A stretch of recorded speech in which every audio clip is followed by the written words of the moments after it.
পুলিশের গুলিতে আমার সামনেই দুজন নিহত হন। নির্দেশনা ছিল সরাসরি তৎকালীন প্রধানমন্ত্রী শেখ হাসিনার পক্ষ থেকে। গুমে জড়িত সেনা কর্মকর্তাদের বিরুদ্ধে বিচার শুরু, বিচার বিভাগের জন্য মাইলফলক উল্লেখ করে অবিলম্বে তাদের গ্রেপ্তারের দাবি জানিয়েছেন উপদেষ্টা আসিফ মাহমুদ। বৃহস্পতিবার ট্রাইব্যুনালে সাক্ষ্য দেওয়ার পর ব্রিফিংয়ে একথা বলেন তিনি। এর আগে আদালতে দেওয়া সাক্ষ্যে তিনি জানান, জুলাই আন্দোলন প্রত্যাহারে রাজি না হলে সব আন্দোলনকারীদের হত্যা করার নির্দেশ ছিল শেখ হাসিনার।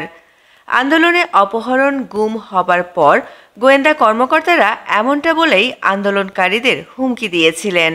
আমাকে প্রথমত একটা ভিডিও বার্তা দেওয়ার জন্য চাপ প্রয়োগ করা হয় আন্দোলন প্রত্যাহার পূর্বক। সেটা দিতে সে সময় রাজি না হয়, পরবর্তীতে আমাকে ইনজেকশন পুশ করে অজ্ঞান করে রাখা হয়। 24-এর 5 আগস্টে গণ অভ্যুত্থান চলাকালে রাজধানীর চানখারপুলে 6 জনকে গুলি করে হত্যার ঘটনায় দায়ের করা মানবতা বিরোধী অপরাধের মামলায় আন্তর্জাতিক অপরাধ ট্রাইব্যুনাল 1-এ তিনি সাক্ষ্য দেন।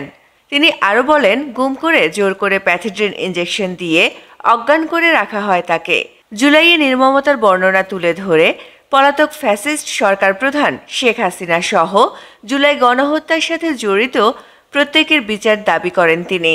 6 জনের যে হত্যাকাণ্ড চানখারপুল এলাকায়, এর জন্য আমি তৎকালীন প্রধানমন্ত্রী শেখ হাসিনা এবং তৎকালীন আইন শৃঙ্খলার দায়িত্বে থাকা স্বরাষ্ট্রমন্ত্রী হাফিজুজ্জামান খান কামাল, ডিএমপি কমিশনার হাবিবুর রহমান সহ সারা দেশে যেই হত্যাযজ্ঞ হয়েছে সেটার জন্য সকল কমান্ডিং অথরিটি, আওয়ামী লীগের বিভিন্ন পর্যায়ের নেতৃবৃন্দ এবং পুলিশের যারা সরাসরি গুলি চালিয়েছিল তাদেরকে দায়ী করছে। এছাড়া পলাতক শেখ হাসিনাকে ফিরিয়ে আনার ব্যাপারে সরকারের উদ্যোগও সাক্ষ্য দেওয়ার পর সংবাদ মাধ্যমে তুলে ধরেন আসিফ।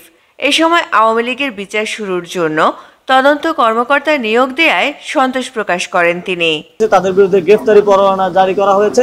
এটা আমি মনে করি এই সরকার সহ পুরো বিচার ব্যবস্থার একটা বিজয় হিসেবে আমি মনে করি, এবং সামনের সময়ে আমি চাই এই যে গ্রেফতারি পরোয়ানা সহ যে প্রসিজার, এটা যথাযথভাবে চলমান থাকবে এবং কোনো স্থান থেকেই অপরাধীদেরকে বাঁচানোর জন্য কিংবা শেল্টার দেওয়ার জন্য কোনো ধরনের প্রচেষ্টা বা কোনো ধরনের অপচেষ্টা করা হবে না। MCTV US.